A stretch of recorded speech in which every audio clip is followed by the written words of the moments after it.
સૂચના માટેનો વિડીયો છે। દરેક વ્યક્તિઓ જેટલા પણ લોકો મહિપતસિંહ ફાઉન્ડેશનમાં લીગલી કામ લઈને આવતા હોય છે, કંઈ પણ પ્રકારની મદદ લેવા આવતા હોય છે, કંઈ પણ તકલીફ માટે આવે છે, એમના માટેની ખાસ સૂચના છે।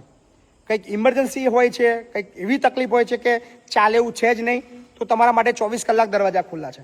પોલીસ સ્ટેશનનું હોય, દવાખાનાની અંદર કંઈ હોય કે અથવા અકસ્માત હોય ને એવું લાગતું હોય કે મહિપતસિંહની જરૂર છે જ, મહિપતસિંહ વગર ચાલે એવું નથી, તો 24 કલાક દરવાજા ખુલ્લા છે।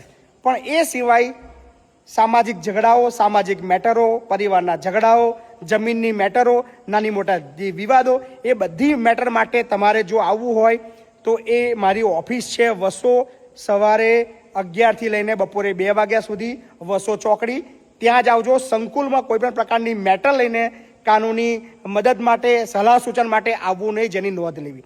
રાત્રે 12 વાગે આવો છો ને જ્યારે દરવાજો ખોલે છે બોલો છો કે જમીનની મેટર છે, તો 24 કલાક એટલા બધા નવરા ના સમજશો કે રાત્રે 12 વાગે કે 1 વાગે તમારા જમીનના ચોપડા કાગળિયામાં જોઈએ। એટલે મહેરબાની કરજો। સેવા કરવા બેઠા છીએ, સેવા કરીએ છીએ, એનો મતલબ એવું નથી કે માણસ 24 કલાક તમારા માટે સેવા કરે। હજી બી કહું છું, ઇમરજન્સી હોય, મેડિકલી કઈ બાબતનું હોય, અકસ્માતનું લગતું હોય, એવું કંઈક હોય તો 24 કલાક મહિપતસિંહ છે। પણ એ સિવાય ફાલતુ મેટર માટે મહેરબાની કરીને રાત્રે 10, 11 વાગે, 12 વાગે, 1 વાગે અથવા સંસ્થાની અંદર સંકુલમાં મહેરબાની કરીને આવશો નહીં। કોઈ પણ પ્રકારની કાનૂની મદદ અથવા લીગલી મેટર માટે તમારે ઓફિસનો સંપર્ક કરવાનો। આપણી ઓફિસ વસો તાલુકાના વસો ચોકડી પર આવેલી છે, જે સવારે 11થી 2 વાગ્યા સુધી ખુલ્લી છે। એ જ જગ્યાએ કાનૂની મદદ મળશે, બધી સલાહ સૂચન આપીશું, તમારા કેસની લગતી વાતો કરીશું।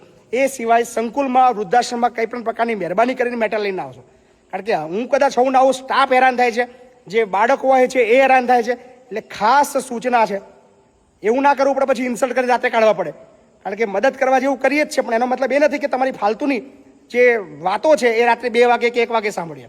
એટલે ખાસ સૂચના ધ્યાનમાં લેજો। લીગલી મદદ 11થી 2 વસો, સંસ્થામાં આવવું નહીં, અને કંઈ પણ પ્રકારનું હોય એ ટાઈમ સાચવજો। તમારા સામાજિક ઝઘડા હોય, પ્રશ્ન હોય, જે પણ બાબત હોય એના માટે રાત્રે 2 વાગે કે 1 વાગે આવવાની જરૂર નથી। મહેરબાની કરજો, ઓફિસે જ આવજો। બાકી બધાને જય માતાજી।